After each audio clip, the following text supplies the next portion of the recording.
كلب الشهرة ترامب المفسبك اليوتيوبر ترامب بيهدد عمان الذي لا بيأذى أحد ولا بيعتدوا على أحد.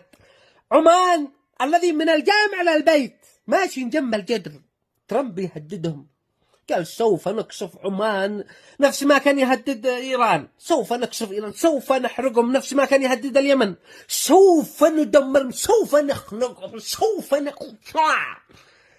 من حق ترامب المنشورات والتصريحات الذي بعد الغداء يهدد وبعد العشاء يتعسف والصبح يعتذر ما حد بيصدق لترامب والتهديداته ويخاف منه إلا الخليج، السعودية والإمارات وقطر.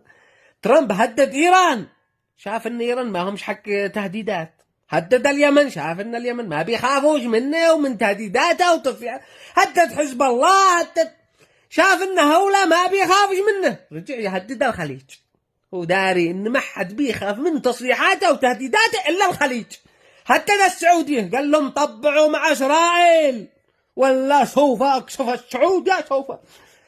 هدد له قطر، هدد له ترامب لا قطع فيها المليار الدولار الذي ادت لها السعودية ولا الطيارة الخاصة الذي ادتها قطر لترامب هدية، ولا قطع فيه لا هدايا ولا فلوس ولا نفط ولا مليارات.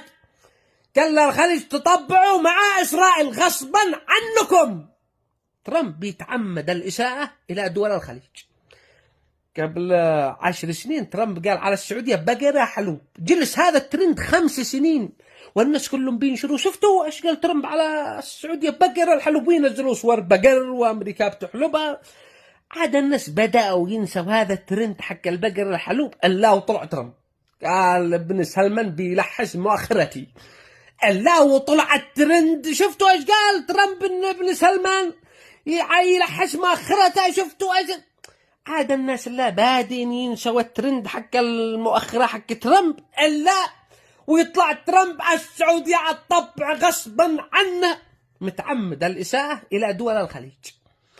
في دول الخليج وقعوا رجال واجهوا هذا التهديدات وهذه التصريحات حق ترامب، وإحنا إلى جانبكم سند ومدد والله ما نخذلكم، مع إن إحنا بيننا إحنا وياكم مشاكل وثار ودماء صار كم من راس، كم من شهداء أطفال، ولكن عدونا الأول أمريكا وإسرائيل. وقعوا رجال وإحنا نوقف إلى جانبكم، فعلوا سلاحكم، واجهوا هذه التصريحات والتهديدات، قولوا ما نطبعش مع إسرائيل، ما إحناش تبع أبوك، ما إحناش مطبعين مع إسرائيل، واجهوا.